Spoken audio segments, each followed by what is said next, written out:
All right, guys, welcome back to the podcast, the Perfect Lap Podcast. I'm Mark Jager. This is Mark Kilgore. He goes by Kilgore. I go by Jager. And today we're going to be talking about the event that happened last weekend. We're talking about Gridlife Summer Apex at Road America, good old Wisconsin, which was funny enough. I'm going to start this episode off with a funny enough story. So I happened to be in Michigan during kind of going into this event, and just so happened to drive by and see the one Corvette, and I'm trying to remember his name all of a sudden Come because on, I man. can't think of Justin it. Peachy. Peachy, there you There you go. go.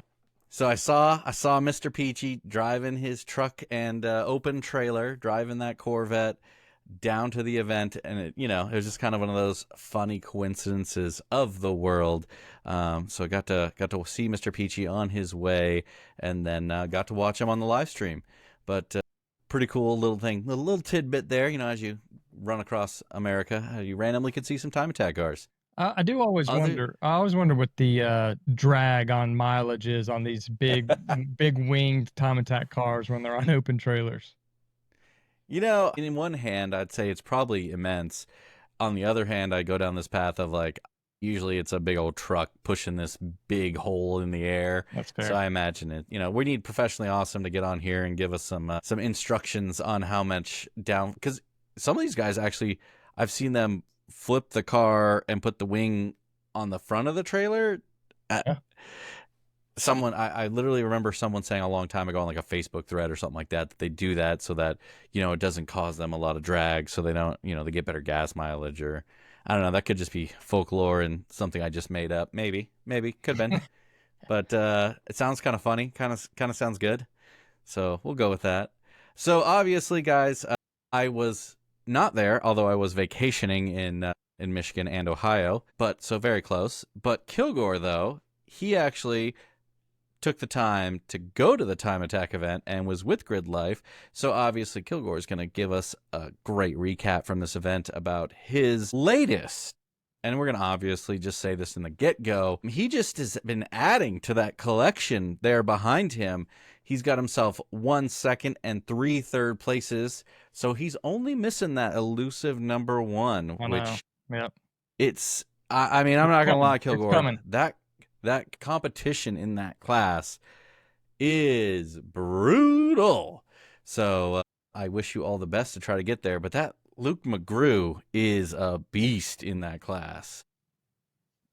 He is, man. I knew he was going to be tough.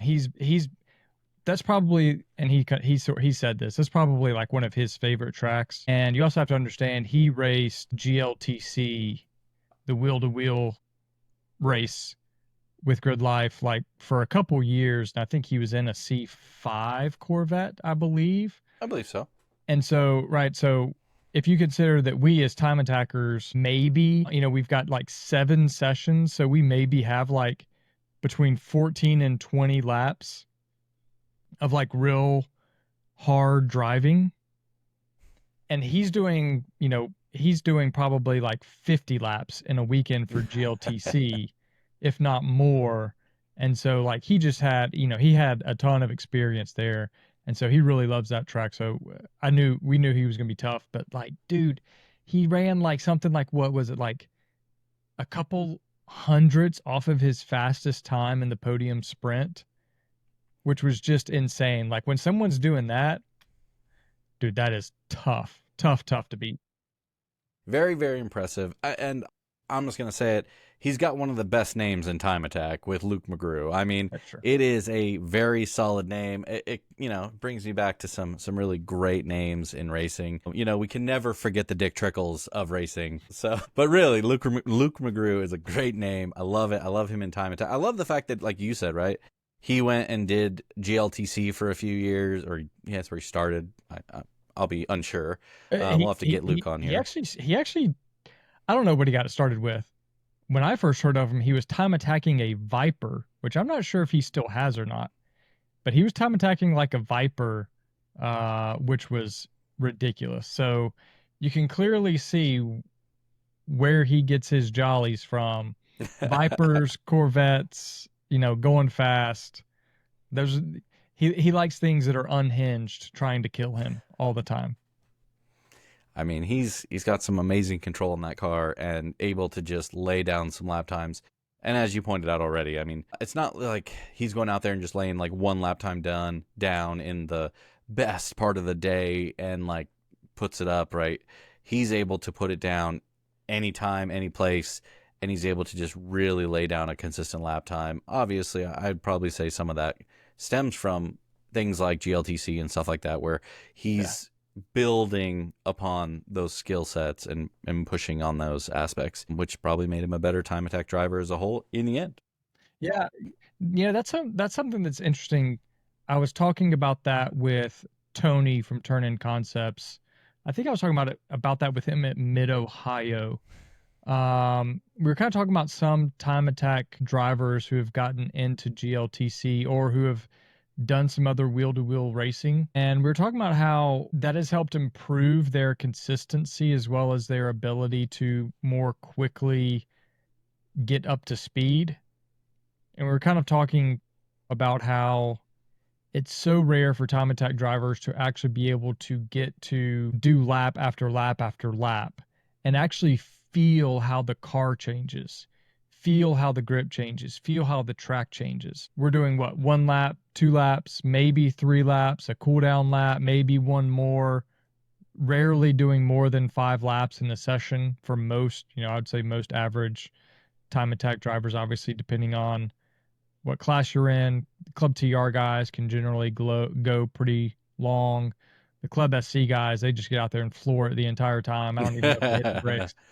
Um, but, kind of talking about how it's pretty rare that you can actually go and do 10 laps in a row and you've got to become very consistent hitting your marks every time, and you get a lot more of an understanding of what happens when you don't hit your mark or when you're off your mark by 50 feet. But you get to come back around and you just get to keep trying it, and you can move a little bit, move the brake zone a little bit further down, move, have a little bit more min speed through the corner, but you have a much better, your gyros are much better in tune with your body, right? In terms of how you're feeling the car when you've been able to do 10 or 15 laps back to back. So I don't know. It was just something interesting that we started talking about, and I had never really had a much of an interest in wheel to wheel, but now I'm kind of like, is that something that I should consider doing at least for a little bit to try and increase my, driver skill? And maybe, right, if it's going to make me a better overall driver and a better time attack driver, I'm thinking about it. It's just something that we talked about.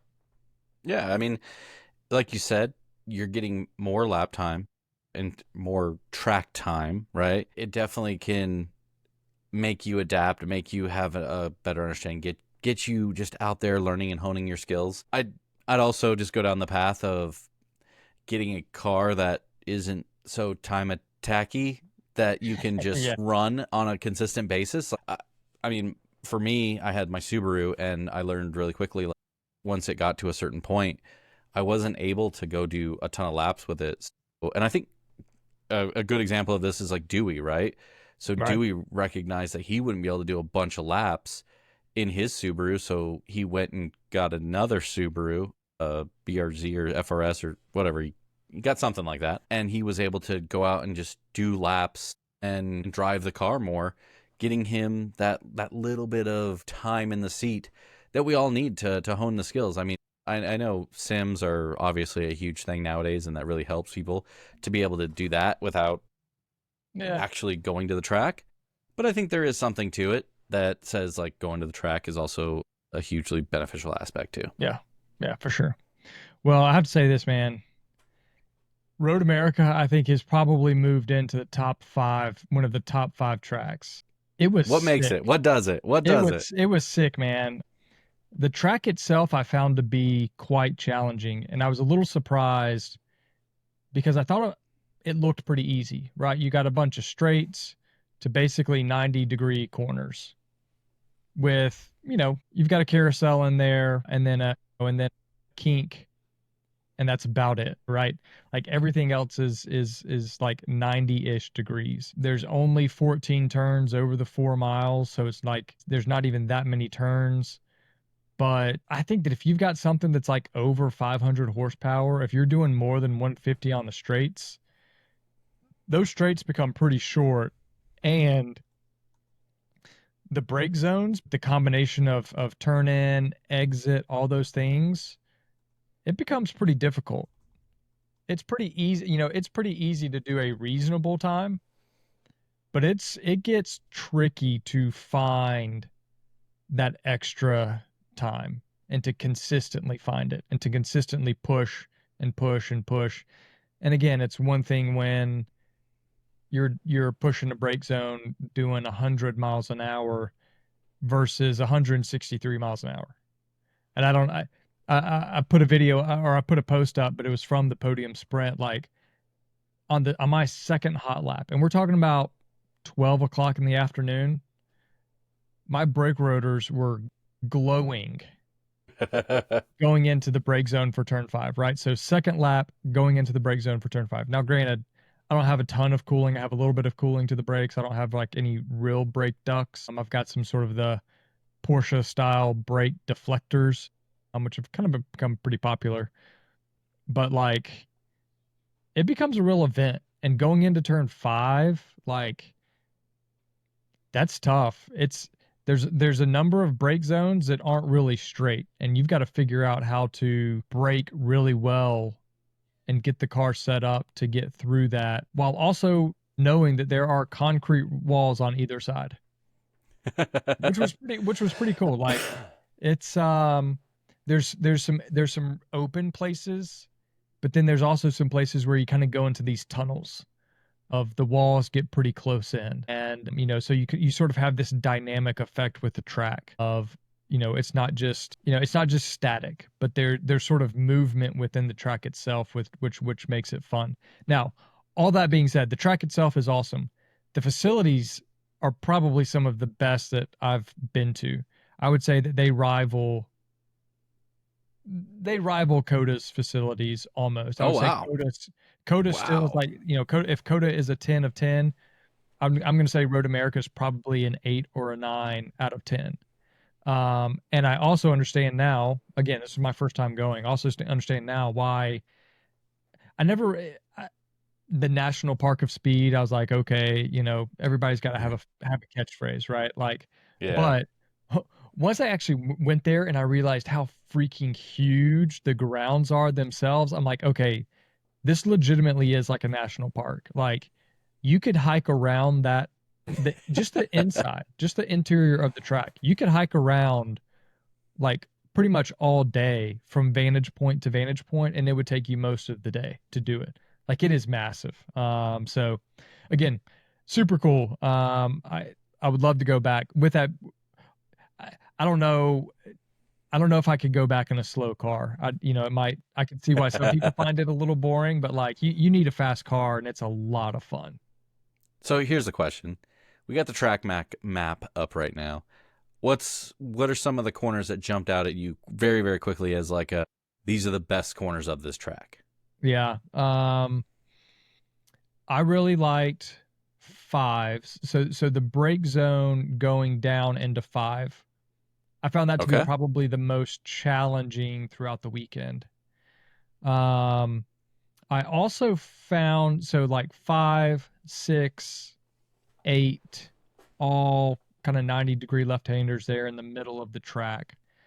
Um, I found those to be interesting because for as big as the track is, you had to be patient there.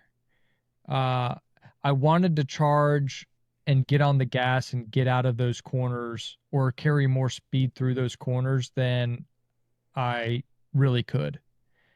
And so you kind of had to be a little patient and not run more speed through the corner and then go off the backside of the rumble strips. Or like for turn five and turn eight, they have progressive rumble strips on the exit. So like the first 2 feet, they're not too bad. But if you get like a full car's width off, that car's like bouncing like as it goes across the rumble strips, and it's hard to get power down, as you can imagine. So that was a pretty interesting challenge that I didn't really quite expect. So having to be a little bit patient through 5, 6, and 8. But the break zone for 5 was challenging and fun as well.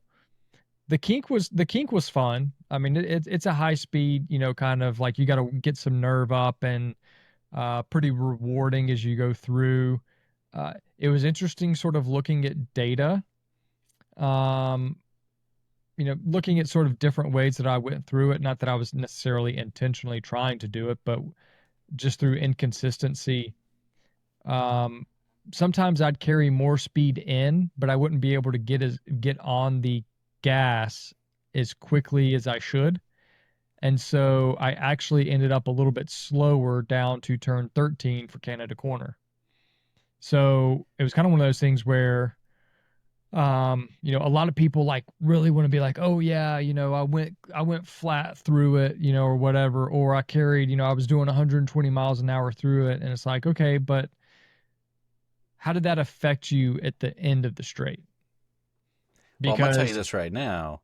It was definitely a corner to watch on the for live sure, stream.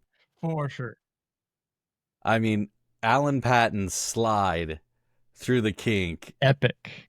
was absolutely insane, to only be rivaled later on by, I want to say his name is Jamie. Jamie, yeah, Jamie's was just absolutely insane.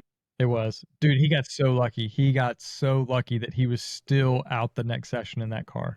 I I mean, obviously as a viewer sitting here, um he came through there, and of course he goes to the point where like all the names are blocking the viewing of it, and Yeah. all the dust cloud pops up and everyone's like, oh, he's dead. And and the next thing you know, boom, he pops out.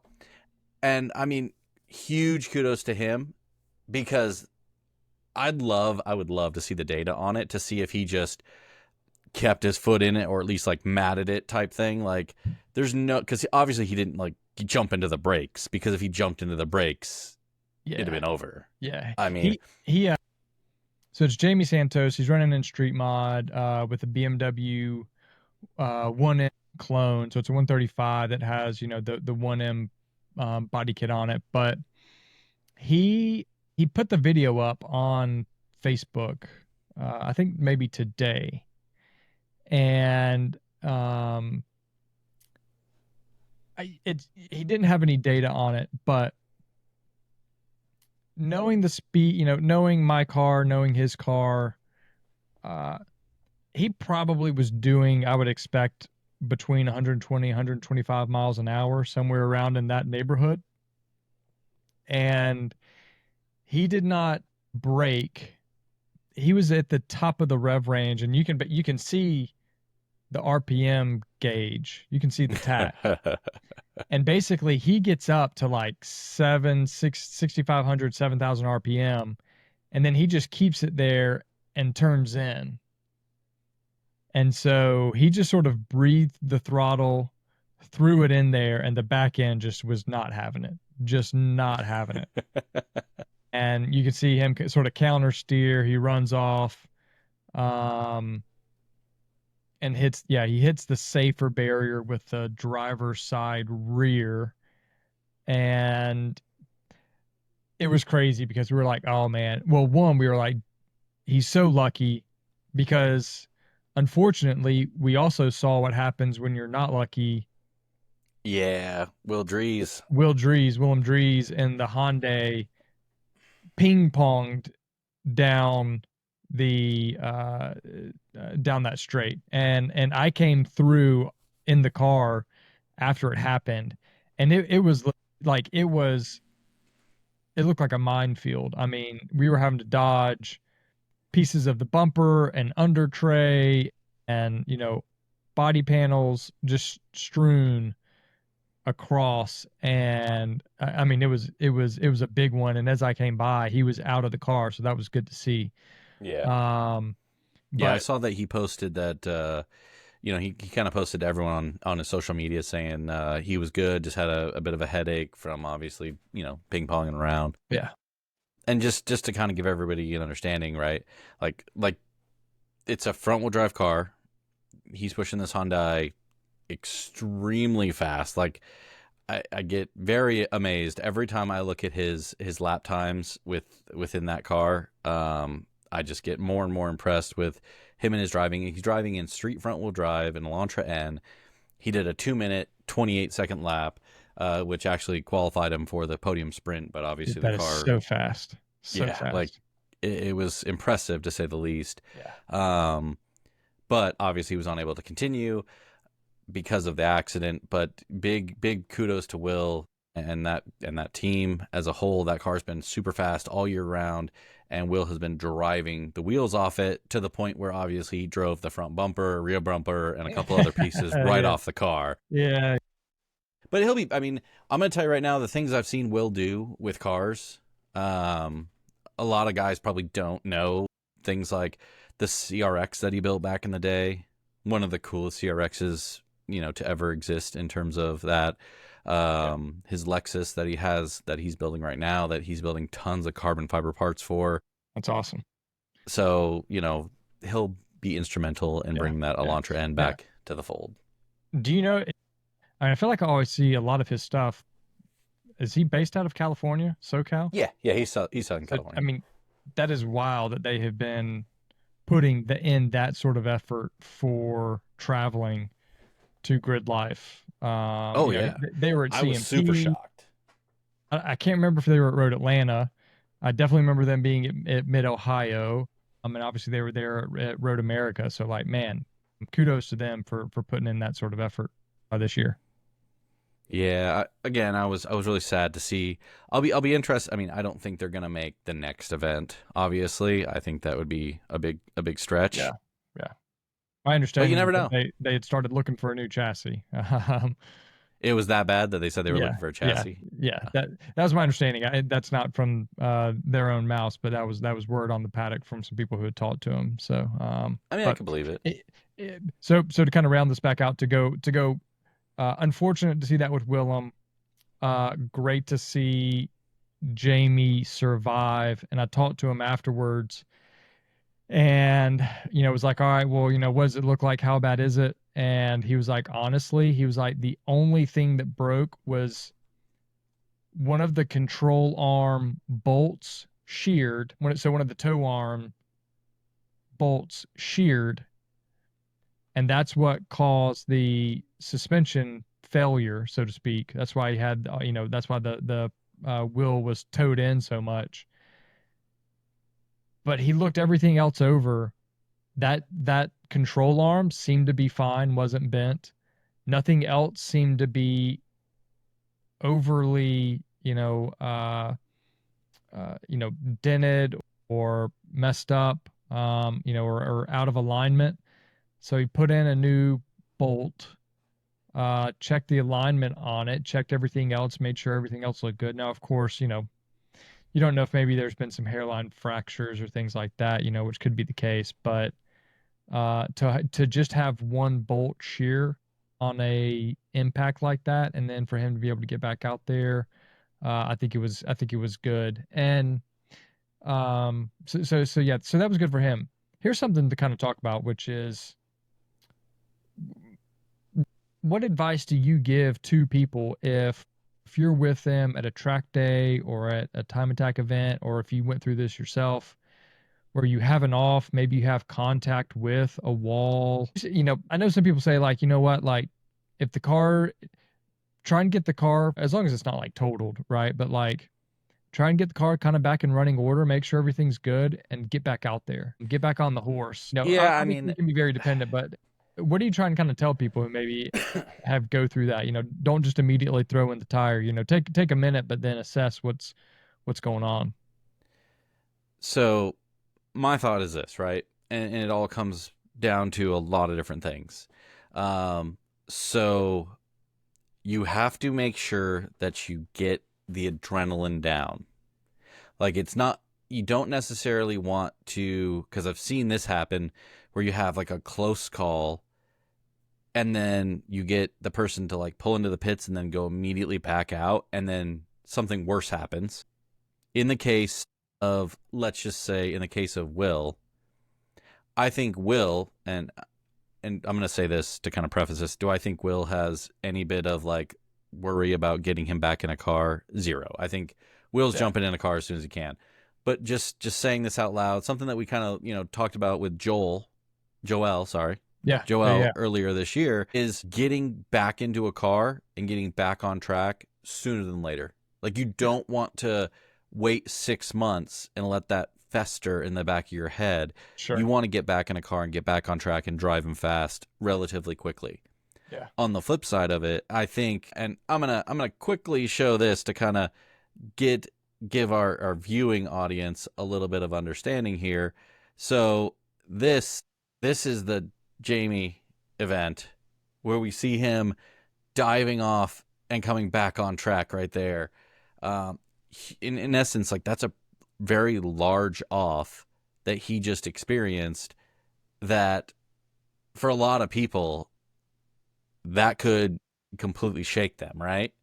Yeah. Sure. That could be easily one of those things that they go, I'm done. I mean, he was all four wheels off, very, very far off, almost hitting a wall. Well, he did tap the wall, per se.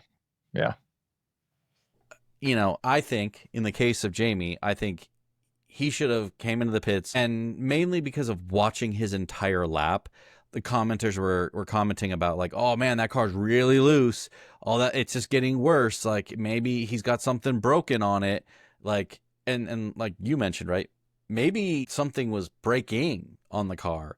Sure. So those are the type of things where, in this event with this that was going on, you need to pull that car in. You need to check it out. You need to do like a full like look underneath it, make sure nothing's bent, broken, or damaged, and that gives you time as a driver to get back in the right headspace to go out and be able to put down a fast lap. And I think that's all you would need. I don't think you need to like sit out the rest of the day or anything like that by any stretch of the imagination. Yeah. But I do think there is a quote unquote calming period where you have to stop and just, and a lot of times that's just reconciling with the car and saying like, is the car good?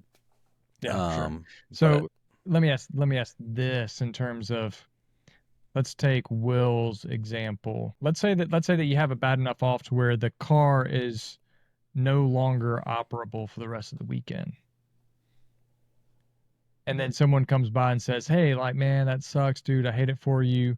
Why don't you jump in my car? Like we can split, we can split some of the sessions." split driver duties. Yeah, like, I've seen it happen. I've Yeah. definitely seen that happen.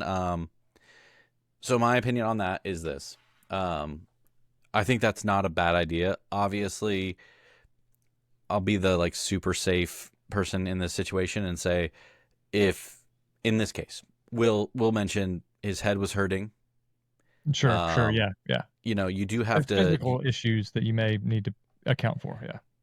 and sometimes in the adrenaline rush aspect of all these things that happen, you don't recognize, like, you really have to understand that things like Hans devices, see the belts that we wear, everything that we're doing when we have these accidents.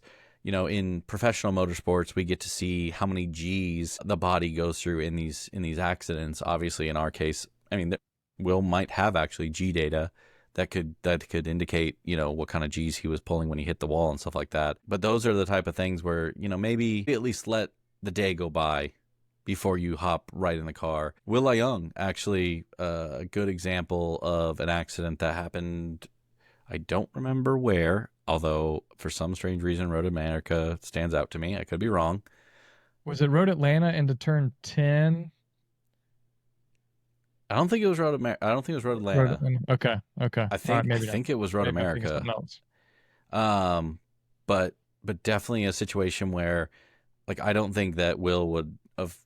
I don't think that would have been a great idea for him to jump right back into a car and go running. And I think that's where we have to be a little bit smarter. And obviously, like, dude, you think back in the day of like F1 where they used to have spare cars, where like they'd have these gnarly wrecks and then just go jump in a different car and go.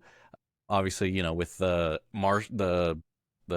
doctor saying, "Oh yeah, you're good," after he looked into your eyes and made you blink twice. I mean, our I think we have to be a little bit more cautious Yeah. because there's not, and especially in what we're doing here, I don't think it'd be really smart for more amateur style racing for somebody to jump right back into a car and have an issue. I mean, Yeah, sure. we already run into, my opinion here, we already run into enough issues of how many people show up to these events after working on cars for days on end straight without any sleep and then hop in a car with like 3 or 4 hours and try to do something amazing, right? Like we Yeah. have those people. I've been one of those people. It sounds heroic, but at the same time it's absolutely asinine and stupid, but we do it. So yeah, I Yeah. just have my opinion, and I understand everybody's situation is a little bit different, but I do think we have to be a little bit more responsible and understand, as we've talked about with things like safety, with Hans, helmets, fire suits, all those things, like they're accessible, and for what we're spending on the cars and for what we're spending on entry fees, come on, like just get the right parts. Get. I mean, Yeah. one thing I was actually I'm gonna go on a little safety tirade here for like 2 seconds. Astonished with how many times I saw the camera like zoom in on somebody and they're wearing like a t-shirt. Dude, I was about to say, Alan Patton rarely has his fire suit on. And I know he's got Really? one because he drives a freaking GT4 race car. Yeah. For him, I'm like, dude, like with as much that has gone on with that car and that you've modified it, right? Like, you know, and even more so, I mean, you're talking about when he crashes, that's not a small crash. He was Yeah. doing 150 through the kink, which is insane. So, when you're that's one that I just kind of look at and I'm just like, okay, I mean, everybody's got to make their own choice, but him, I mean, I see multiple people who are just wearing, yeah, t-shirts and some gloves and their helmet and, Hans, and I'm just like, I mean, that's not my decision. And everybody's free to make theirs, but it's just not worth it. Just not worth it. So That's kind of and I'm very very very surprised by that. I mean, every video I've ever watched of him, he's always wearing a racing suit. He's always decked out to the fullest. So yeah, that's very surprising. We'll have to get him on the show and mock him and make fun of him mercilessly. But I mean, realistically, I'm not making fun of Alan, dude. Like he could absolutely pummel me. So Alan, you do you, man. I mean, it's just one of those things. I think someone like him and his caliber, like he's going to be a guy that sets examples for other people as well. Yeah, You always have to think of it from that perspective to some degree. And again, dude. like his car is immensely fast, and the accident that happens there is not going to be a small one. Yeah. I mean, I don't. There are good drivers at Gridlife. He is one of the top-notch drivers, and I think that probably there are only a few other people, a handful of other people who everyone else that car like that car would have been absolutely total demolished if I most mean, other people were driving. let's just take a Yeah, quick look there. Yeah, at the 150 mile per hour slide that he yeah. went through, and seeing like this video, he's wearing full fire suit, so Okay. can't make fun of Yeah, him too you're right. much. You're right. Okay. All right. All right. You're right. Sorry, Alan. I I have seen him. I have seen him at events in that driving that car competitively without it on, but I'm glad to see he will at least put it on for some occasion. So that's good. But like, I still think most everybody else that car would have been done, and I think that's a testament to his ability to handle a car. Wrangle the Which, hell out of that thing. yeah, we do. We need to get him on and talk about sort of his rise to freaking stardom because we've kind of gotten a little used to it now, but like almost every time he steps on to a time attack track, he is winning a class and setting a record, and it's just amazing. And he's only been doing it for 2 or 3 years now. I mean, he's just an absolute animal, and it's incredible. It's absolutely incredible. Good for him. So Yeah, I'm I'm scared to see excited what to they're have going to that do kind of guy next out. year. Yeah. Yeah. More time, more energy into it.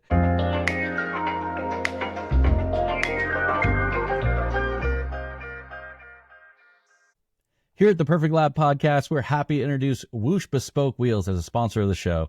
Whoosh Bespoke was born out of necessity. Their race team struggled to find wheels that offer the perfect fit, strength, durability, and that big old thing, a reasonable price. The people behind Whoosh Bespoke are racers and engineers seeking engineering excellence, and they offer precision forged wheels crafted by racers for racers, with a product lineup that includes a wide range of options from monoblock to modular wheels, including 2- and 3-piece wheel designs, all engineered from the finest materials, although they do primarily use 6061 forged aluminum, but they do offer things as high of quality as a magnesium alloy. So this really can work for any setup you're trying to go for. Customization is at the heart of what they do at Whoosh Bespoke. You can tailor your wheels with custom sizes, offsets, finishes, and even options like custom lettering, adding two-tones. Their colors include both standard and premium finishes, as well as special finishes like brushed, hand-polished, and even paint to sample. Every set of wheels produced exceeds the JWL standards and meets the rigorous WCEC quality standards, and they are tested by real people with real cars racing all around the world. And guess what? Me and Kilgore, we're also going to be part of that team. So we're going to be putting these things to the test. We're putting them on our cars.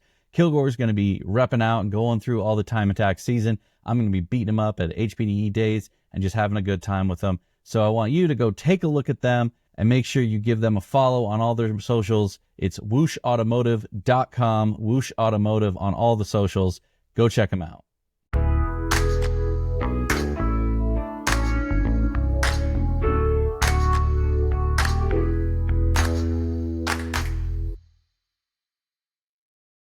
So let's kind of dive in a little bit, actually, before we talk about some other things. All right. Let's dive into a little bit of I'm going to tell you guys right now, one thing I absolutely love and hate about Gridlife is I do in so many ways. I love this podium sprint. I think it's a very cool way to like end the weekend. I absolutely love how it's like 5 guys on track, getting their time and getting to just go as fast as they possibly can. On the other hand, I'm going to go off on a tangent about how the guy who set the unlimited rear-wheel drive, unlimited overall track record for the event technically places 5th place. That's fair. So, well, I guess technically if I look at the standings, it says 4th place. Now I'm even more confused because sorry guys. I'm looking at one result where it says 4th place and one result where it says 5th place, where it has Jim and Eric flipped. Yeah, okay. So I think only Mike Dusold, Ernestus Puzelis, and Andreas Bertulis. I think Man, they are guys. making their names hard on us just for fun. Luke McGrew. Come on, guys. I need more Luke McGrews. Mike Dusolds. Yeah, I think those 3 went out. Eric Fleming and Jimmy Rauch, I don't think made it. Correct. And so I'm assuming that maybe because Eric made it longer through the weekend. I don't know exactly how or maybe it's because Eric was, okay, actually that's what it is. Eric was the highest seed, so he was seeded first.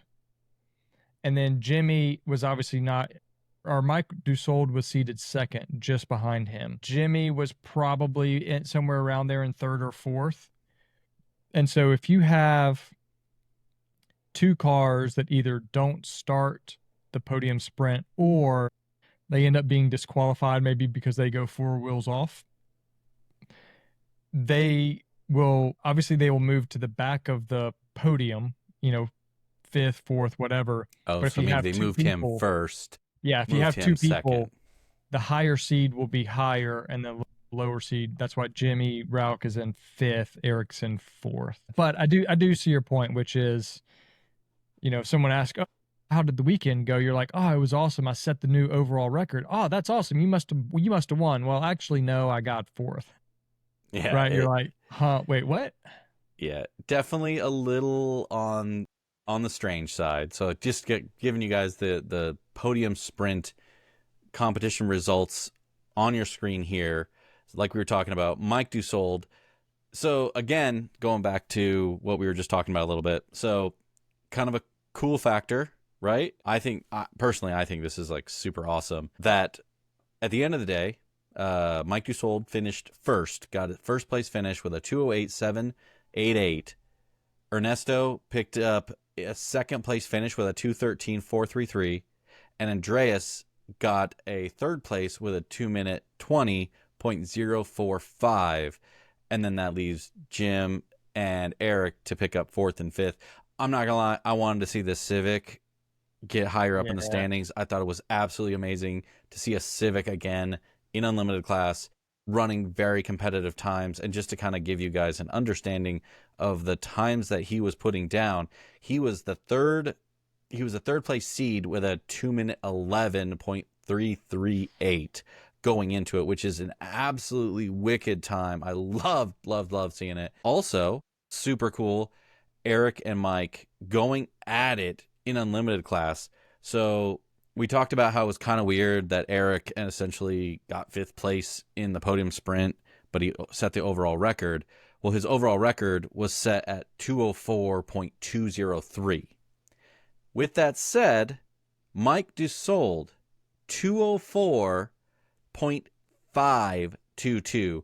So a little over 3/10 of a second slower than Eric Fleming going into the podium sprint. I mean, both of those times are incredibly fast. It is awesome to watch those two guys battle it out in unlimited class. That's the kind of unlimited class battles that we're looking to have, right? Like, people talk about Formula One and how each team is building their own cars, and it comes out and it's so close. These cars couldn't be any further away from each No. other in terms of starting build product, and for them to be 3/10 of a second off each other in terms of lap time is absolutely astounding. I love it. I love that these guys came out and ran hard and did what they Yeah. did. I And did. even Go ahead. Sorry.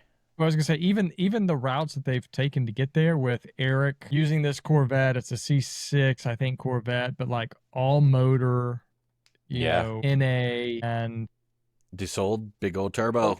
yeah, and then Dussault going to it like a 60s body, 60s era Mm-hmm. Camaro with big turbos, a lot of custom work, a lot of aerodynamics on that car. Eric's is not quite as aero heavy, I don't think. So it's just, yeah, like you said, just super cool to see two different ways to get within 3/10 of the record. So awesome. And overall, guys, just keep in mind, obviously, we're looking at the podium sprint results here, which only show the top 5 competitors. There was 13 competitors overall in unlimited class. A couple of shout out mentions. I'll give some shout out to my Mustang brethren, Derek Carter. The car looked amazing. It's a twin turbocharged Mustang, I do believe. The RCF from Andreas, super cool car. Guy is super consistent, showing up to the track, running. I actually think he's doing really good in the overall championship aspect. I think he's in the running to actually win the championship still, if I remember correctly. Yeah, I think you're right. And so Jeremy Lauder showing up in his Camaro. He's been really pushing hard on the Gridlife tour, trying to make sure he shows up, gets out Yep. there. Some really cool cars out there, guys. Really Let me enjoy also throw seeing the this difference. in. I mean, Shoot you it. have a bunch of fairly highly modified cars running in unlimited, as is normally the case. You also have Louis Zendejas, which is running a fairly stock Corvette C8 Z06, running a 220.8. He's Dang. basically running on slicks, but that car is like only very mildly modified. He's got like, he's got a little bit of a brake package on it and, an exhaust, but that's about it, which is just crazy that these new cars, C8 Z06 running a 220.8. He was having some issues with it. I bet, it might go faster if it was running more to his liking, but he's also running into issues there with, as you do with most new cars, of things not quite wanting to work as intended, electronics not being happy, things like that with what he was trying to do to the car. He's also fifth in the championship overall. Okay. And something just to Impressive. mention to everybody else, right? So Ernesto and Andreas are literally battling it out for the top two. They're the top Okay. two contenders. That's So awesome. like things like being fourth and fifth coming out of this is huge for those guys. Like that's a huge implication for Yeah. overall end Yep. all be all aspects. Awesome for those guys to be able to run around and get that result for them. Yep. Yeah, Let me that's give a second and shout third out place. to my boy Polipchuk, another BMW veteran who was trying to bully me on the outlap. We'll get into that. Once we get through some results, Jaeger, I want to talk about some on track etiquette for some of our time attackers out there. Let's how about Yeah, we I do think that's definitely something we're gonna have to chat about. that? Definitely something All we're right, gonna have to chat about. all right. Let's get on to track mod. What we All got? right, so track mod. We already talked pretty heavily about Alan Patton and what he was accomplishing, but man, it was definitely a very awesome event to watch. Alan was laying down some massive heaters of laps, just completely insane on so many levels. And then Jackie Ding, kind of an interesting situation here. So I'll stop myself.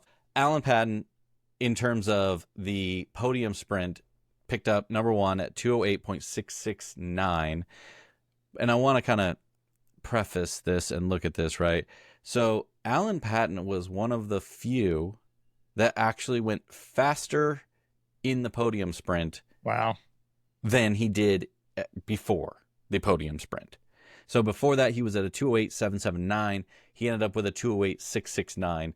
Not massive gain, but still very incredible based off of the temperature. And Kilgore, give us a little bit of heads up. What was the temperature delta and just overall delta in track time that you were kind of expecting when you went from the previous sessions and the different days to the podium sprint? Yeah. Saturday. So it was a 3 day event. Friday, Saturday, Sunday. 3 sessions on Friday, 3 sessions on Saturday, and then a final session Sunday morning before podium sprint and the late morning on Sunday. Saturday morning was definitely what I would consider to be right, like your typical cool, clear, fast time attack session. And a lot of people set their fast sessions that Saturday morning. Sunday morning, everybody was like, all right, let's do it again. But by the time we got on track, like it was just so warm and the sun had just been baking the track. So Sunday morning was like it was a crap session. Um it was one of those things where for me personally, like I was out there, I did a couple laps. I had looked at data, I had found, two or three things that I was going to work on that I thought, okay, if I can perfect or if I can increase my speed, braking, if I can increase my performance at these 2 or 3 points on track and do everything else the same, I should be into a 223, right? It should be about half a second, maybe a second if I can do what I need to do. So I get out there, Sunday morning session, do the first lap and it's like a 226 and I'm like, okay, maybe I'm not pushing as hard as I think I am. I come around on the second lap and I'm like, I'm pushing, like I am trying, and I run like a 225, and I'm just like, dang, like I don't know, I suck, And so like take a cool down lap and then try and run another one, and I think maybe I botched it, maybe slid a little bit, and I came off track, and I was like, man, I was like that, I was not in the right headspace. I just did not have it. Like I was pushing and I was 1 to 2 seconds slower. And I came off track and I started looking at everybody else's time and everybody was off. Like very few people went faster unless they had been having issues and they finally set a representative time. And so like that made me feel better. Everybody in Street GT was pretty much slower. You know, maybe a couple people found, a couple tenths, but that's it. And so the Sunday morning session was just crap. It had gotten really hot really quick, and it just did not let up by the time podium sprint came. And I think they even sort of made a mention of this They on did. the on the live stream, which was for the most part, everybody was setting their fast lap on the first lap. You might have, excuse me, you might have had a couple people do fast laps on the second laps, but like the third laps were just gone, absolutely toast. And so it was tough. Like the track was hot and greasy. You could kind of feel it. And so all that to be said, to see Alan set that kind of time, like they clearly found something in the car, and he started to really feel much more comfortable pushing that car to set that kind of time for sure. I mean, he probably just put his race suit on and then said, "You know what? I'm going for That's right. it." That is right. And then so somebody who was kind of quiet all weekend, to be honest with you, I only saw a handful of laps from him. Jackie Ding, very very impressive lap times from him. Him being able to bring that car down to a 211. I still go down this path of like that car still has so much more development time. Him and PhD Racing, Alex, those guys, they're gonna be continuing to develop that car. Still very very impressed. Obviously, we see quite a steep fall off after that, running from Jackie Ding's 211.742 all the way to Justin Peachy's 217.416. That's a 6-second delta between those two cars. But the bonus is for the next three guys, we're talking about basically a 1 second delta between all three of them. So basically, we had a run for first with Alan and Jackie, and Alan was quite a ways ahead. And then we had this great battle for third with Justin Peachy, Igor, and Chris Smith all running very, very fast. It was interesting, too, to see the Model S, Igor bringing that Model S out and having a go with an electric car. Obviously, we have the guys here in SoCal that run that dark helmet, and that's been very, very popular, but haven't seen anybody really do anything on the East Coast or mid-America. And Yeah. so with him coming I out mean, there, pretty I'm cool. sure you could see on the live stream, but dude, like the canards and the wing and the end plates on that thing were massive. They were massive.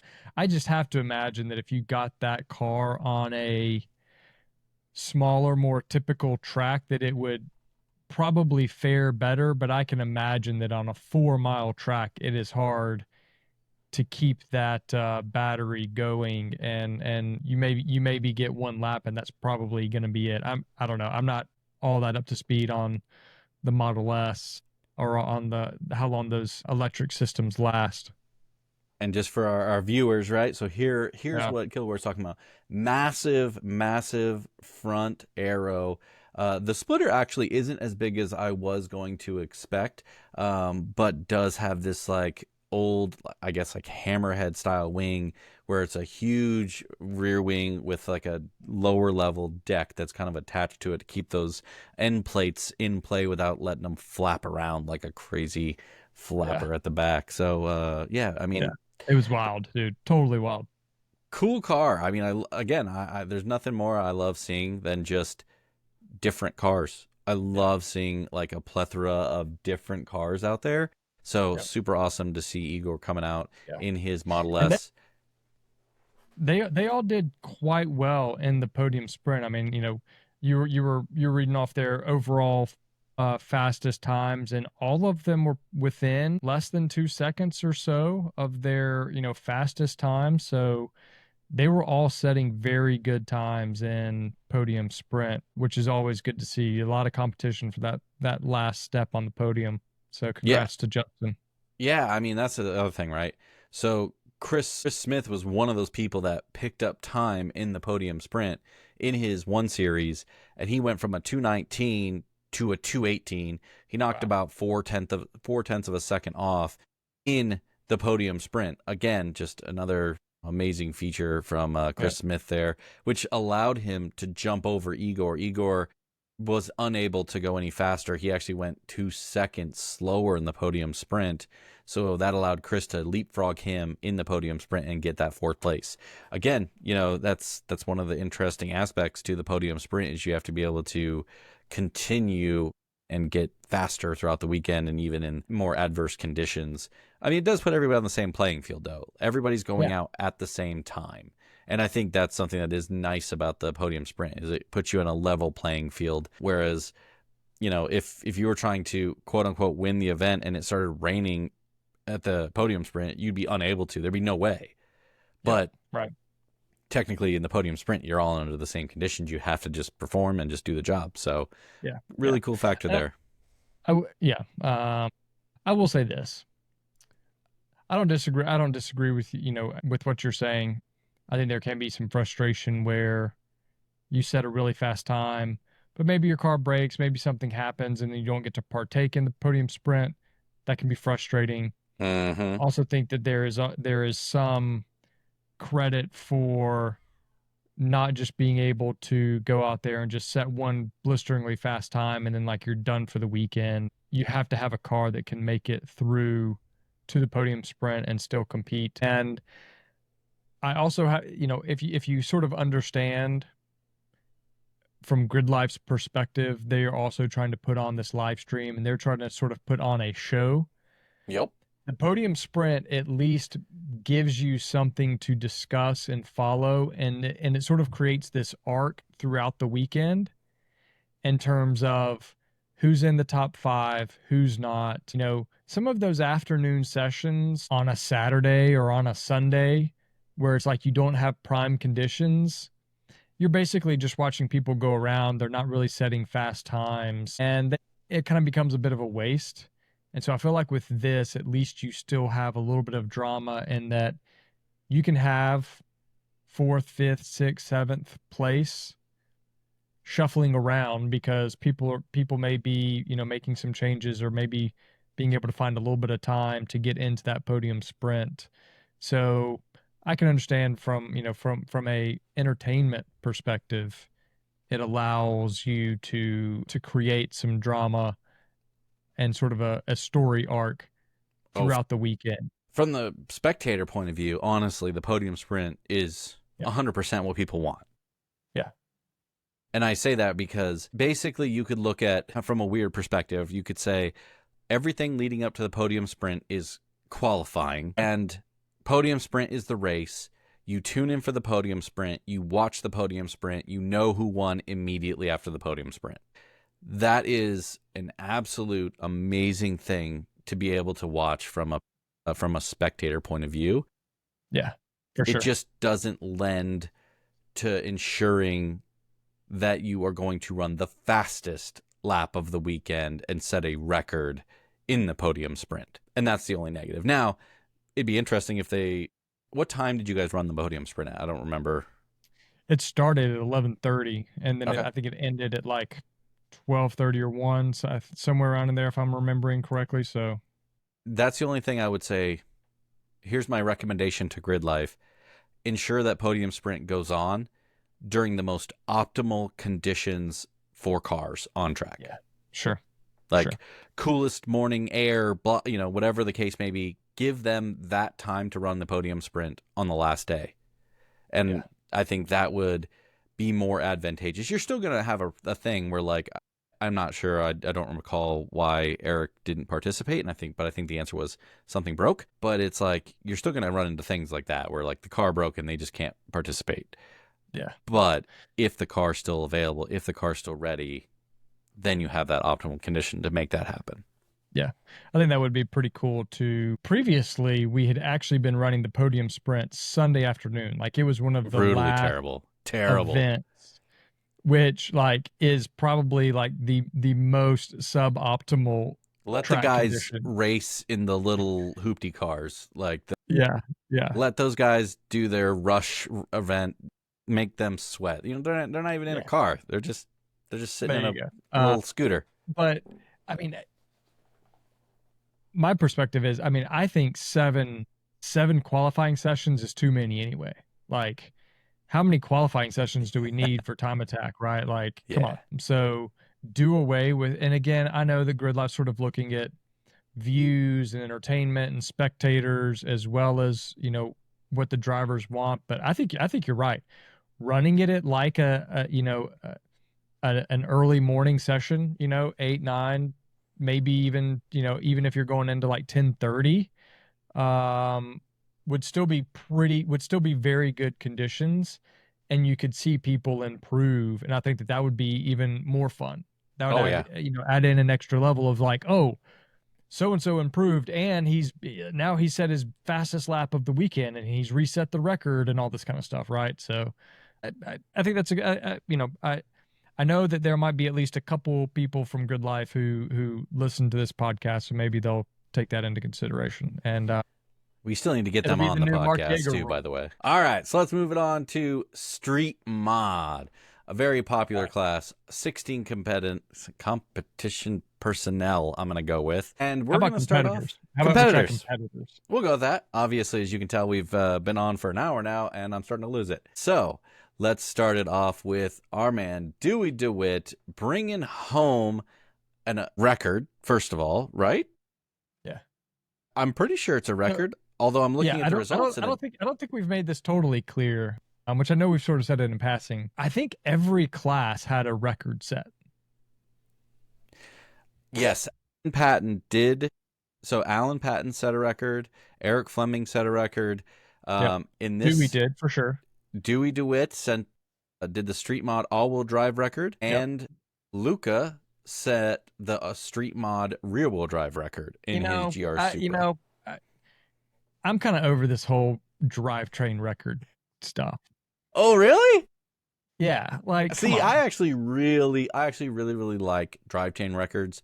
And maybe this is a little you bit also of like mine. yellow 1000 records and blue Miata records. See, I go down the path of I do to some degree understand in some of these classes things like a front wheel drive Civic is going to be exponentially more difficult to break a record in than a rear wheel drive or all wheel drive. So I miss the days of breaking them out a little bit by drivetrain to kind of help it out. Just maybe a little bit of old school mentality there, but I think recognizing I think what a lot of these organizations are doing now, recognizing the drivetrain records, but not the overall, like from the perspective like it's just street mod, right? I think that is the way to go, where you're just recognizing them as records in the drivetrain, but at the same time you're just saying, hey, this is the overall end all be all. So Dewey's record, which just so happens to be set in the podium sprint. True statement? Or no? But see, this is where Gridlife starts to lose me. I'm gonna say it right now. This is where Gridlife loses me. I'm looking at like 3 different results pages here, guy. Yeah. I'm seeing Dewey DeWitt ran a 2:15.791. Yeah, he ran a 2:15.7. Yeah, Yeah, that's a mistake. Okay, so it's just a mistake on that one page, right? Yeah, I think so. Yeah. Okay.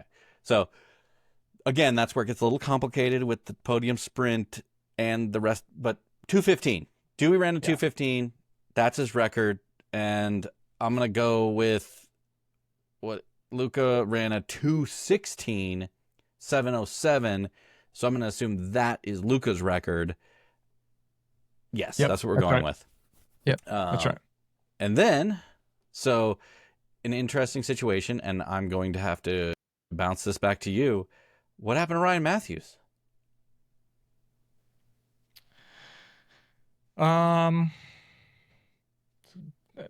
It's a good question. I don't know. I would expect to see his name on this list as a DNF or something. So he's magically disappeared from our list here, where we would expect to see him in this category if you're looking at the screen. Yeah. But we'll back it up for a second. So, okay, so Lucas set a record in rear-wheel drive. Dewey set a record in all-wheel drive. Dewey won the event in street mod. Luca's right behind him. Luca actually was super close to him prior to the podium sprint. If Luca was a best time of a 2:16, he would have been right on Dewey's heels. But during the podium sprint, he looks like he slowed down a little bit. He ran 2:18.020. Cal Fortner was right on everybody's heels all weekend. He was within a second of Luca and within 2 seconds of Dewey for the entire weekend, running that Mercedes AMG GT. But again, coming into the podium sprint, he was about 3 seconds off his best lap time. Pretty big drop there. I'd be interested to, talk to Cal to understand if he just didn't have like an extra set of tires, or if I don't know, something just They wasn't going right. I don't know. I will say what I know, but I don't know all the details. Well, let me say this first. Luca, he was giving Dewey a little bit of a run for his money. I think after Saturday, or maybe it was Friday, I think it was going into Saturday, Luca had the lead. Mm. He was sitting P, and he sort of came out of nowhere and his Supra. So he was taking it to Dewey. I think Dewey got it together Saturday, but yeah, I mean that super impressive. I am trying to go back and look. No, I don't know what happened. Something must have happened to Ryan because he is not on the podium when I go back and look at the results on Gridlife's Facebook page. You know what I love the most is Luca's Instagram is time attack underscore Evo 9, to which I go there to see a Supra. You know, well, I'm glad he has the time attack like Evo aspect to it. He's bringing history with it, and then said, you know what? Sorry, Evos are slow. I'm gonna go and pick up a Supra yeah, because they're fast. yeah. Got it. Well, let's be real. I'm sure he got tired of replacing engines and turbos and all sorts of stuff on Evos in street class, and he said, you know Yes. what? Like, I'm going to street mod with the Supra, tried and true Supra street mod. I mean, the formula looks pretty standard. I'm looking Yeah, at the red Supra now. It looks like he's got the standard splitter, carbon fiber hood, wheels, wing, and probably gobs of power that was able to get him to second place. So not too bad there. And then our guy Jamie Santos, he was able to pull off his fourth place finish with a 221, which from overall aspects, like he was running a 220.1 prior to the podium sprint. So he only was off his best time very slightly, so not too bad there in that sense. So that's pretty exciting for him. He was able to put down, and he didn't wreck his car, so I think he won in like multiple levels. yeah, Now, overall, I was pretty excited to see Graham Gaylord. He was out there in his Impreza. I mean, overall, like even Alex Moss, Graham, they were right there. Like those three guys, fifth through seventh, were really hunting. I want to say, I could be wrong. I could be wrong. I'm just trying to remember from the live stream. I want to say Jamie Santos bumped Alex Moss late in the game. That S2000 was getting really close to staying in the game, but I could be wrong. I could be wrong in yeah. that, but I want to say that is the case where he was hunting him down. He was staying really close, I and think so. he just beat him out toward the end or whatever, and Yeah, was able to get there. But it's really cool to see those guys, all three, within like 2 seconds of each other in that fifth through seventh category. Again, that's guys really scrapping to get into that podium sprint, which again is very, very, very important. You need to be there to win it all and just to have a good time. The class overall has at 16 competitors. Again, we kind of had a huge fall off after, looks like Graham, he was yeah, running a 222, and then we jumped to like a 228. It's kind of an interesting thing. A lot of these classes kind of end up in the same boat where it's like halfway down the list, it's like we could start a brand new category, and from there yeah, down, like that would have been a great race yeah, all within itself, right? yeah, yeah, for sure. And this is one thing that talking about the big delta, which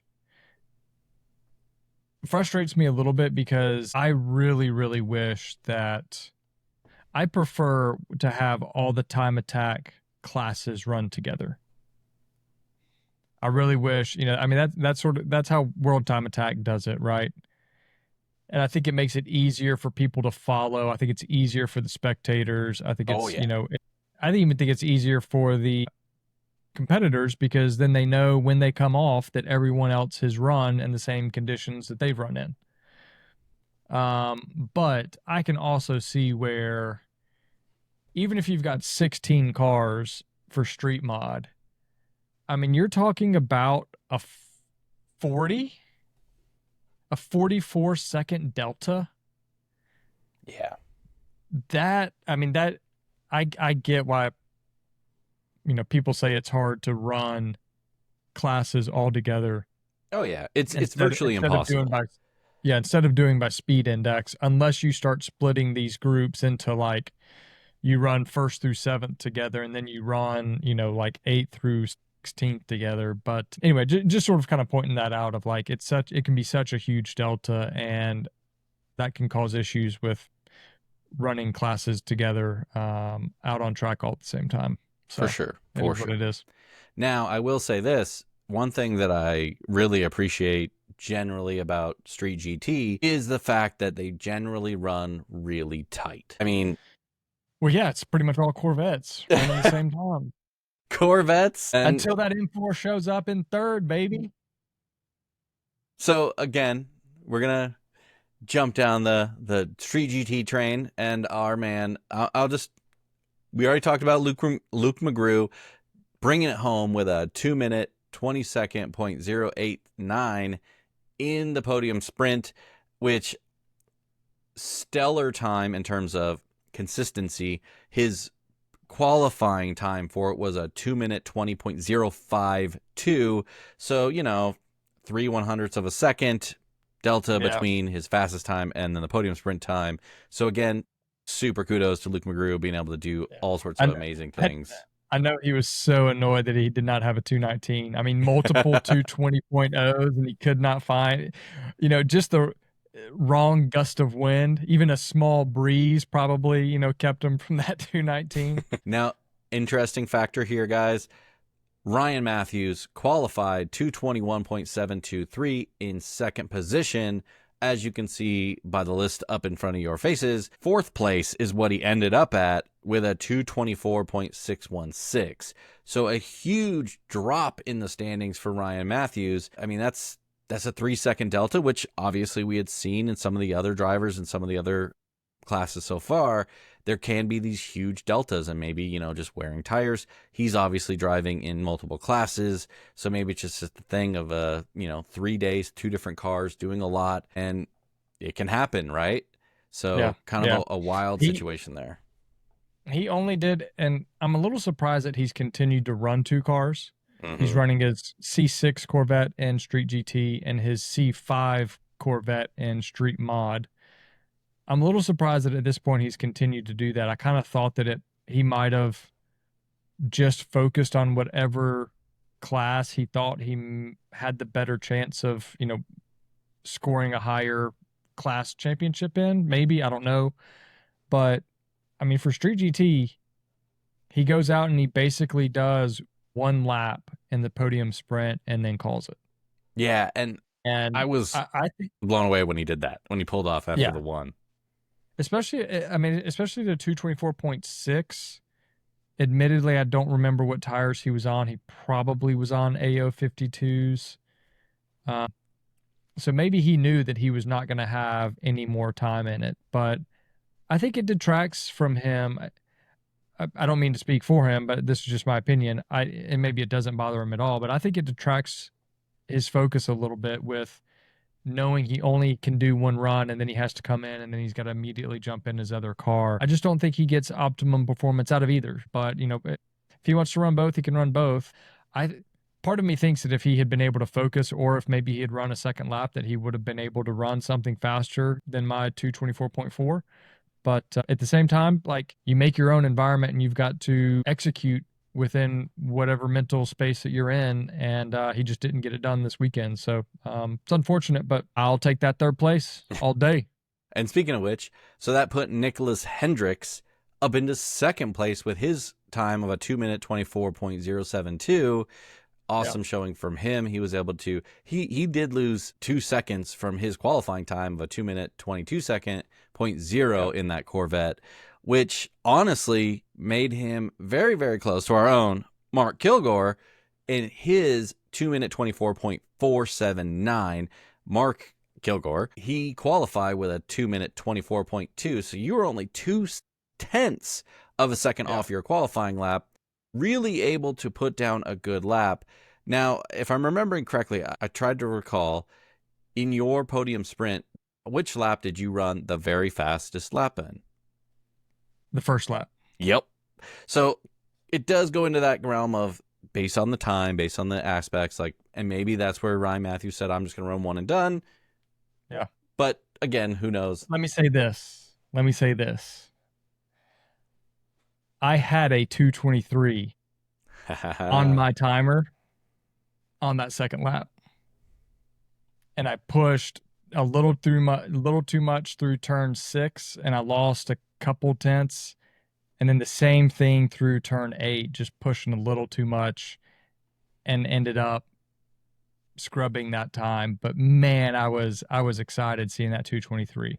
Obviously, at the time, none of us, at least in Street GT, have any sort of radios or a team letting us know what's going on, who's doing what, where we're at. So when I came off the track, I didn't even know that I had gotten third. I was pretty happy with my time, being only a couple tenths off my qualifying time. I was like, okay, like that's a solid performance, but that's still 2 seconds off of what the other guys were running. Yeah. So I was expecting them to maybe only be 1.5 seconds. I thought we might be close, but I was still expecting them to be a little ahead of me. And then my wife Julie came up and she was like, you were in second after the first lap. And I was like, oh, that's crazy. And then I was like, oh, well, that's okay. I'm still pretty happy. And she was like, you still got third. And I was like, oh, like, that's awesome. She teased you there for a minute. Yeah, she did. She was like, the problem was that she was so used to me usually coming off track and already knowing, because I'll usually pull it up on my phone, but we kind of met because we came off at turn 5 coming off of Road America. So we kind of had to go through the paddock. And so she was walking back. And so she jumped in the car, but a little disappointed that I wasn't able to execute fully on that 223. And I think that, that would have been pretty awesome. But I think that also I was a little frustrated through the weekend because the car had more time in it. Clearly, I'm setting a 223 predictive lap in terrible conditions. I know that I should have been able to set a 223, maybe even a 222, high 222. But it was tough. It was a tough challenge, and it was a little hard.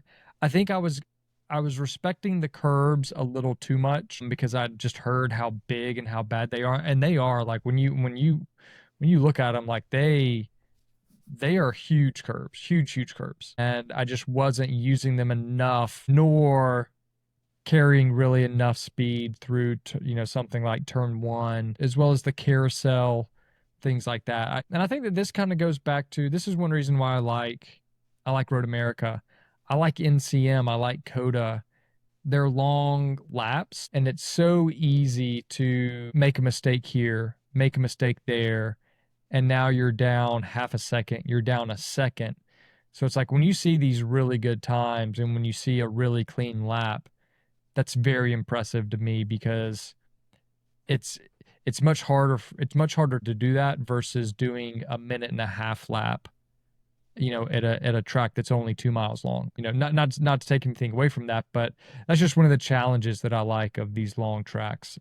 You really have to be able to put together an entire lap, and that's what I struggled with. I struggled with being consistent and putting together all the corners and all the braking zones and all the acceleration zones in one lap, and that's why I kind of plateaued out at like a 224, even though I know the car had more in it, but like I just wasn't able to be consistent with it.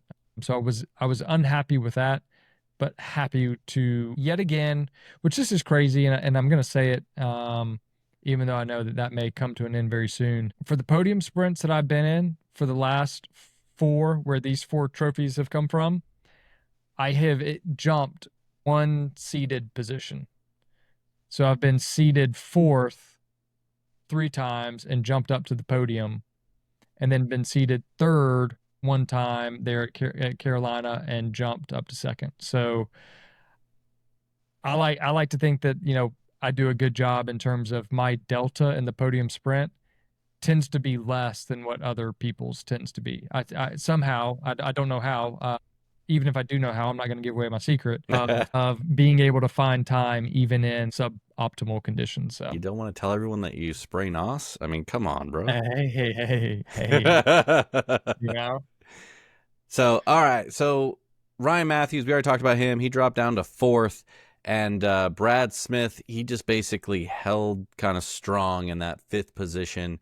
Although he was again a little not as bad. He was only about half a second slower from his previous time of a 2:27.7 into a 2:28.1. Some honorable mentions there. Joel Phillips in his 911, which we haven't seen very many 911s competing in Street GT, so that's no. kind of cool. Man, Evan. So Evan came out in a Mustang, so we haven't seen a lot of Mustangs, haven't seen them be very competitive. That's, if I was going to compete in grid life, obviously that's kind of where I would fall into. And I can believe where they would not be very competitive, because if I can't put a supercharger or a turbo on my car, I don't think it's going to be very competitive, but that's just me. So yeah, now we're going to move into All right, good we got Street. old Street. So Street, it's kind of been interesting because a lot of the, in my opinion, like a lot of the names that I'm kind of used to seeing in Street They have weren't there moved. this weekend. No. Yeah, it's kind of interesting. The Cayman from Brad Moore, the yellow Cayman from Brad Moore, he picked up the win with a 2:20. Well, his qualifying time was a 2:25, and we can see here his actual podium sprint time was a 2:28. So kind of an interesting situation where Will Drees was running like a 2:28 in the qualifying aspects. It would have been very, very interesting to see if Will would have made it.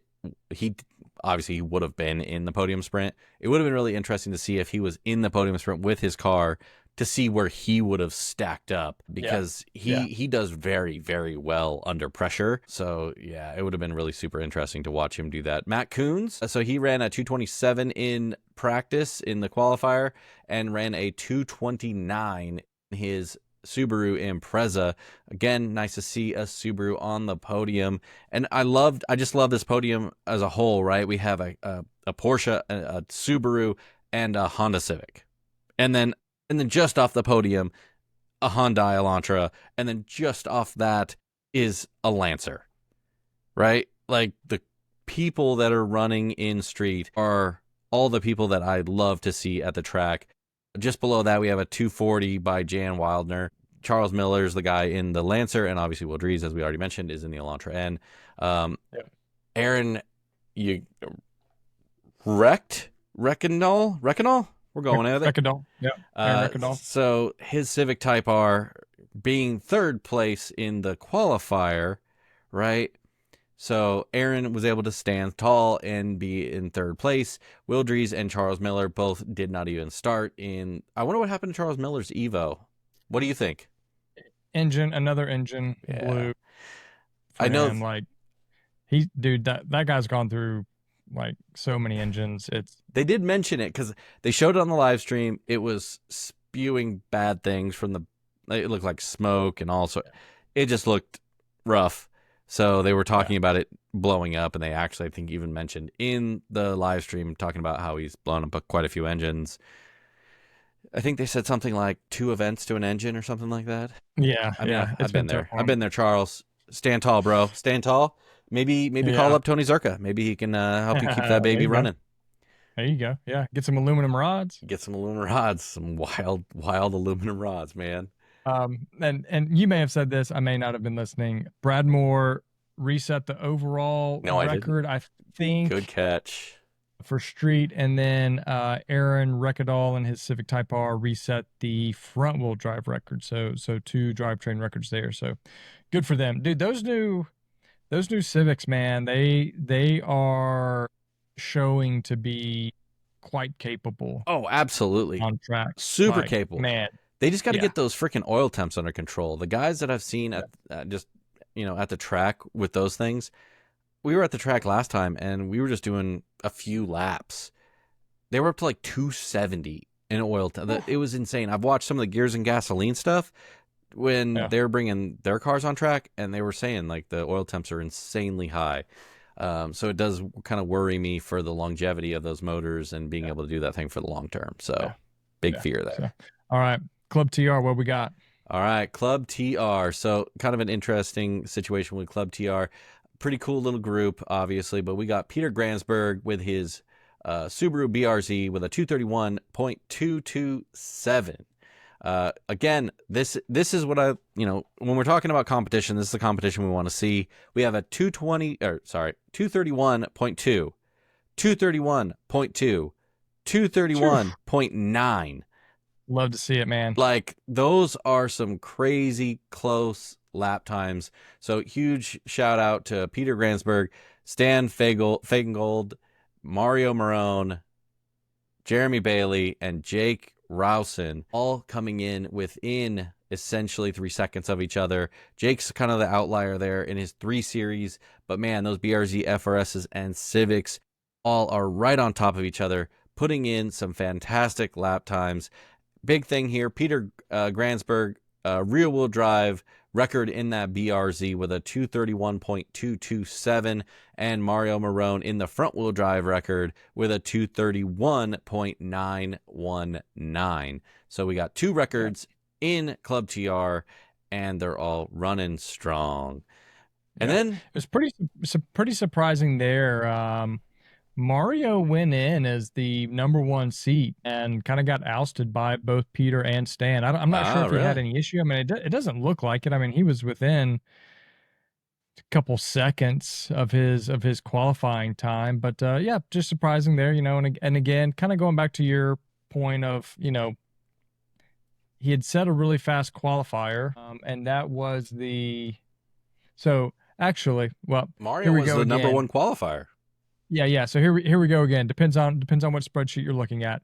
Yeah. I think Mario's front-wheel drive record and overall Club TR record was a 229.6. You are correct. He was the only one to get into the 29s. You are correct. Their spreadsheets got it all screwed up. Yeah. I'm gonna have to message Kyle. Time to send an email. And tell him, dude, we gotta get some consistency among all these spreadsheets. But yeah, so anyway, Mario struggling a little bit in the podium sprint. P. Gransberg being able to take advantage. Yep. Stan going up as well, and it was kind of funny because I heard as we Street GT were in False Grid, Street was going out and Club TR cars were coming in, and Stan he had gotten out of his car and he was kind of on the other side of the fence there for False Grid, but he was kind of getting a debrief and was told of his extremely close time, 663 thousandths, 600ths, and you kind of have that, man, he was like, 2 or 3 places that I, if I had done just slightly better. All you had to do was get on throttle that much sooner in that one corner. Yeah. So it's always kind of funny to see, you find out, you were that close, and you go back and you think like, just man. But that's what makes it exciting. So we're gonna go down to Club SC. So we have a record set in Club SC by Michael Jansen. With a time of, let me go to the other sheet. He's in a Civic, and he ran a 253.331. So he set the record there. He was the number 1 qualifier going into that, which he ended up with the victory in the event for Club SC. Kind of an interesting thing I'm just noticing now is in the overall event roster, it only shows 4 competitors for Club SC, but we have 5 in the results. So that's interesting. Yeah. I think Sam Dueling maybe showed up like halfway through the weekend.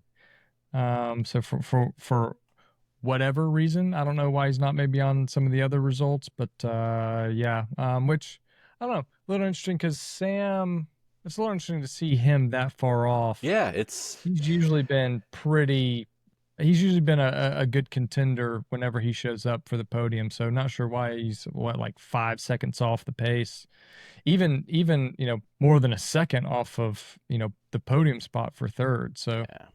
Not sure what happened there. I'm a little disappointed in this class. I'll say that. And again, actually, I'm gonna retract that statement because my brain keeps going back to Sunday Cup where everybody's driving a fit, And so everybody basically has the same mod, same thing. And I think that people should all be within like a tenth of each other. And so now that we're running like civics, fits, and miscellaneous, there should be probably a Mini more Coopers, Mini yeah. Coopers. Yeah. So there should be more granularity and there should be more differentials between times. So I'll retract I was about to be very critical about Club SC and why their times weren't closer, but I'll retract my statement. I'll retract it. All right, all right. Don't want the Club SC Coming after mob me. coming to get you. Yeah. They get pretty rowdy, so I hear. All right, so we got one last thing. I know we've been on the hook for quite some time now, but we got one last thing to talk about here. We're going to talk a little bit about track manners. So some of you might have noticed there was a little adventurous aspect. And so I'm going to bring up a little thing here from our good friend Dewey. Dewey went ahead and created the 10 Commandments of Time Attack. And whether you agree with all of them or not, like many other commandments that you may or may not agree with, there's been some interesting conversation pieces about this thing and such things. Let's jump to the one that we care about in this moment that says that thou shalt not pass on the outlap or the first hot lap unless they were given a point by. Yeah. Seems reasonable. Pretty reasonable, right? I actually think that that's a black flaggable offense in some areas. Now, granted, I think let's preface this with some understanding of if maybe you know the guy behind you, you know that he's a little bit faster than you, but maybe didn't qualify that well, or maybe showed up late, whatever. You want to let that guy go by.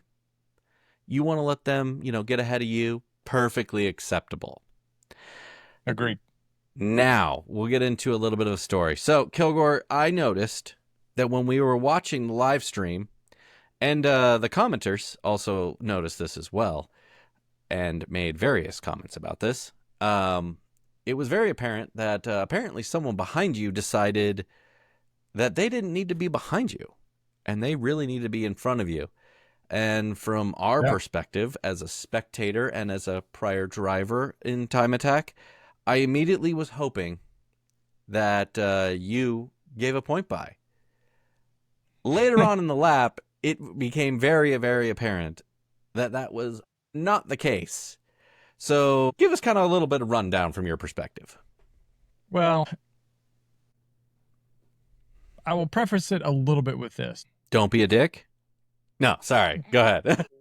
Yeah, no, you're absolutely right. You're absolutely right. That can take care of the vast majority of things, but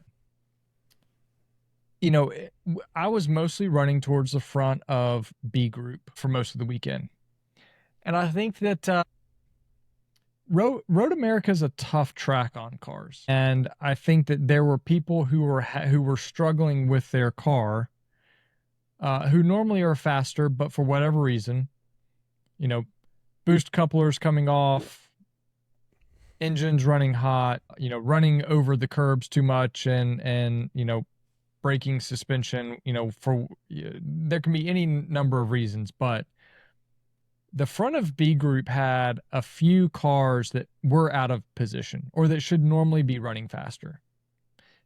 And that's okay. I will also say, though, that we can also point to commandment number 4 on Dewey's list, which is thou grid spot is earned, not given. And, so we head out in one of the sessions and I was actually gridded number 1. So we've talked about this on the podcast before. I was actually gridded number 1 in B. So I was going to be the first one out. However, because Ryan Matthews is running 2 cars, both of his times were actually good enough to put him in A group. So he takes his Street GT car, runs it at the front of B group. I think that there's a little bit of an unfair advantage there. I've talked about it with Gridlife, and we haven't really come to a conclusion yet, but he's continuing to do it. So Ryan was in front of me. I was second on track. Nick Hendricks was actually behind me, so we had a Street GT line, and that's okay. I think that's good. And then there was I actually think Ernesta in the white Evo with the orange wheels was behind Nick. And then behind him was a unlimited E92 M3. Now I forgot. I gave him a shout out earlier. I forgot what his name was. Eric, I think Polipchik. Oh yeah. Um, so I see him go around Nick on the outlap. So we're on the outlap. I see him go around Nick, and I'm like, okay, maybe he's quick and people are giving him a point by.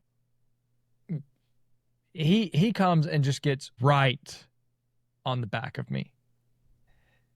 Ryan's doing a pretty quick outlap, which we were told, especially after the things that went on at Mid Ohio and A Group and sort of this, confusion with how there really wasn't confusion, but there were just different strategies for what people wanted on the outlap. And they basically said, look, especially with Road America, it's such a long lap.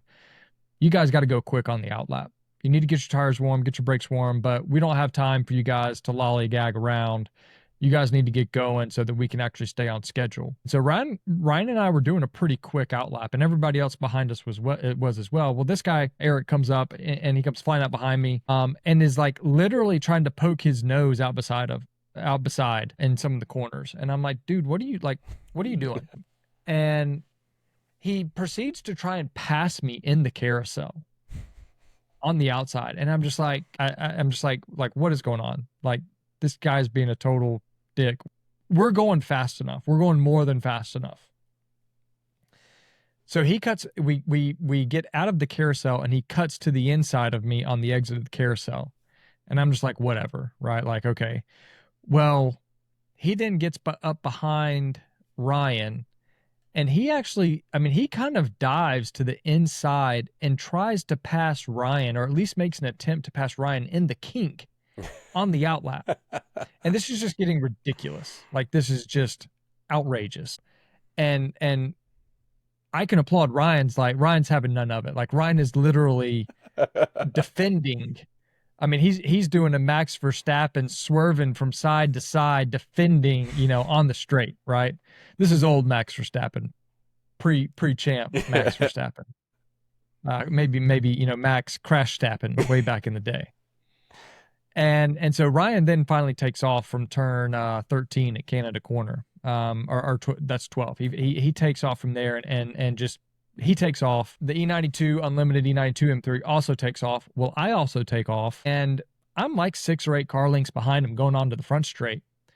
Well, I start reeling him in, and so I'm like, great, first lap, first hot lap, and I'm already reeling this guy in. Well, by the time we get out of turn 3, I'm within a couple car lengths of him, and we literally have a drag race, a legit drag race. We are both full throttle, and I'm kind of pissed, which I shouldn't have been. I shouldn't have gotten into that headspace, but I'm kind of pissed, and I'm like, screw this guy. I've got more power. I've got the F82 M3, E9 or F82 M4, and his E92 M3 ain't got nothing on me. And so I drag race him down and I beat him. And so I cut over about halfway down the straight between 3 and 5. And then he just stays on my butt, which is about the time that you guys on the live stream pick up what's going on. And he basically just stays on me the entire way, kind of through the infield section. We go through the carousel, and he's like trying to pass. And I'm just like, this is ridiculous. He's right. I'm also having to watch my mirrors. I'm trying to make sure that he's not doing anything dumb, that he's not going up the inside of me, the outside of me, as well as like I'm trying to hit my marks. I'm trying to make sure that he, isn't just focused on me and is going to rear end me in a brake zone, because granted, he has a lighter car. He was able to brake a little bit later than I was. So it's just slowing both of us down. We finally get to like towards the end of the lap, and I'm just like, this is stupid. Not only have you ruined my first lap, if I don't deal with you, you're going to also ruin my second lap. And so that's about the time that I kind of pull over and turn 13 and let him go. Ernesta goes as well. And I felt like I kind of blocked him as well, because I got in this weird kind of awkward spot on the outside of 13.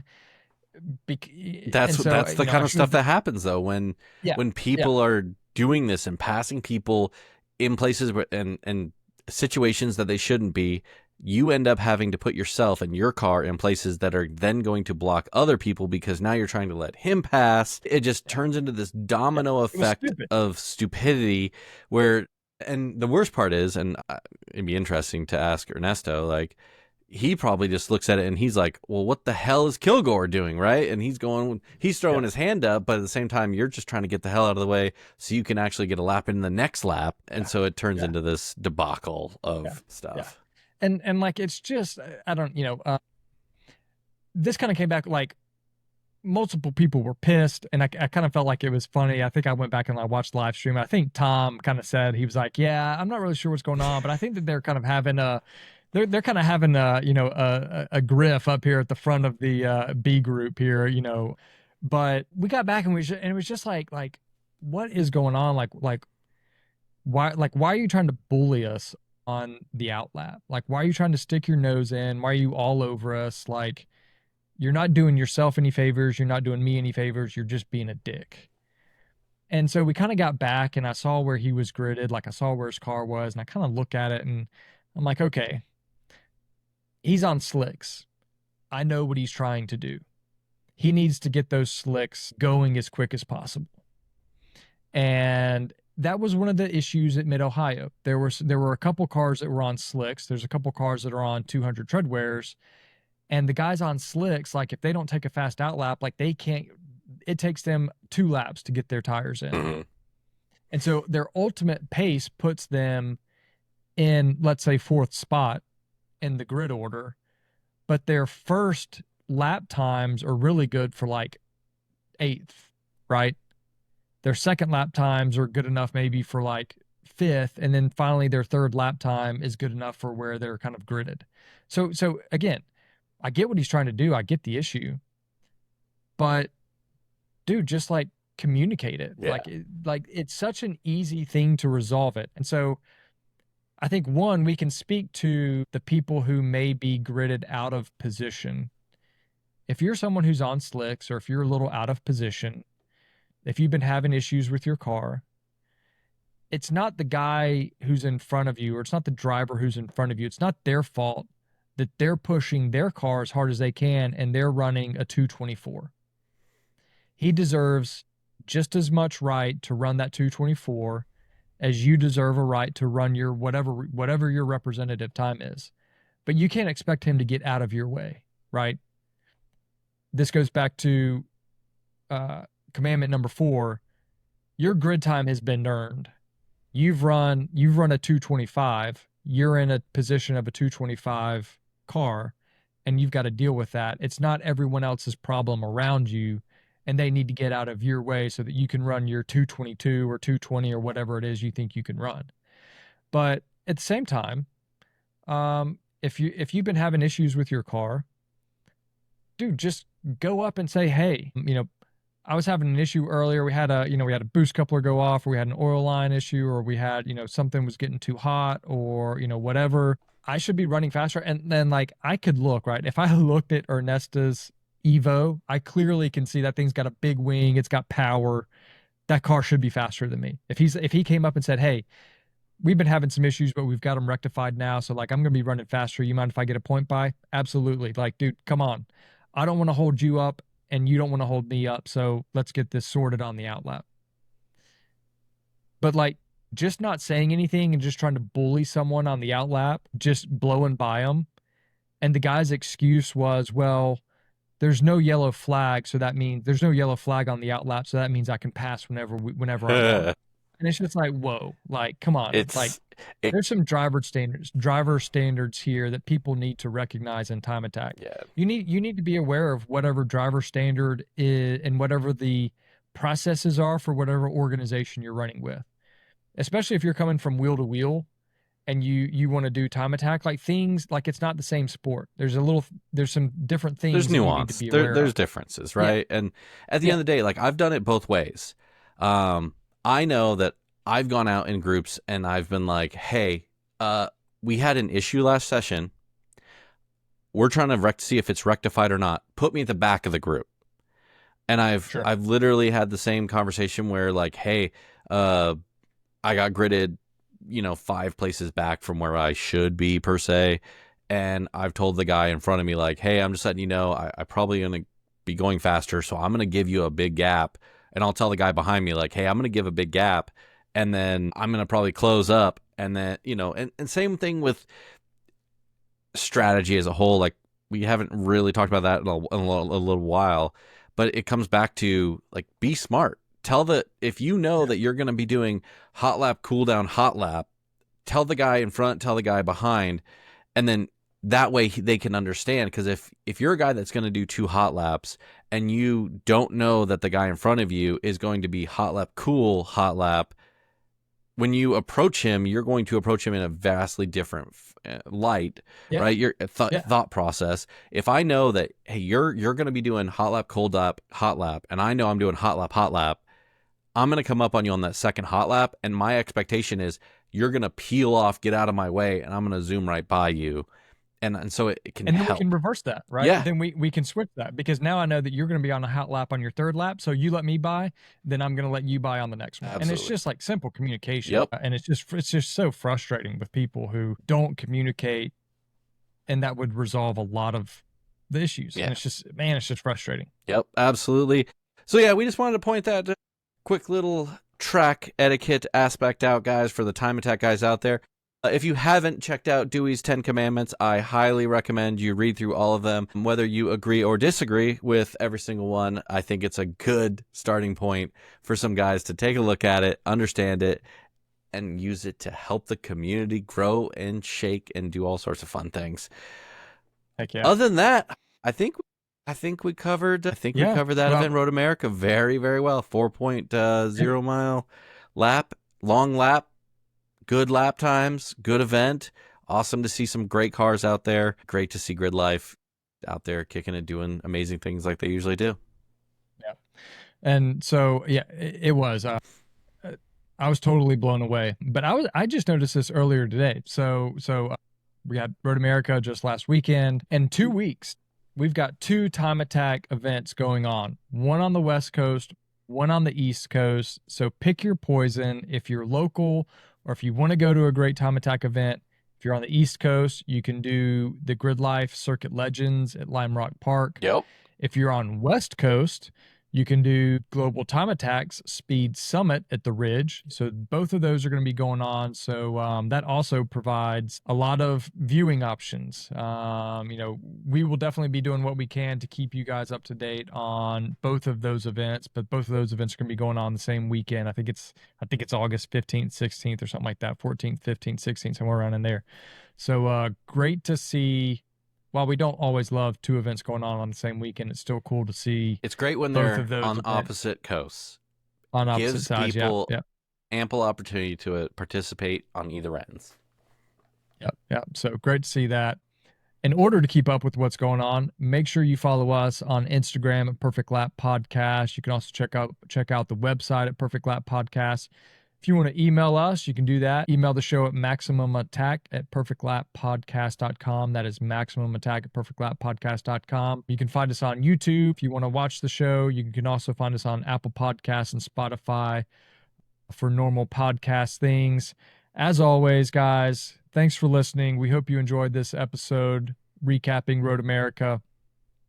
All you time attackers out there, keep pushing, go fast, take chances. We'll see you in the next one.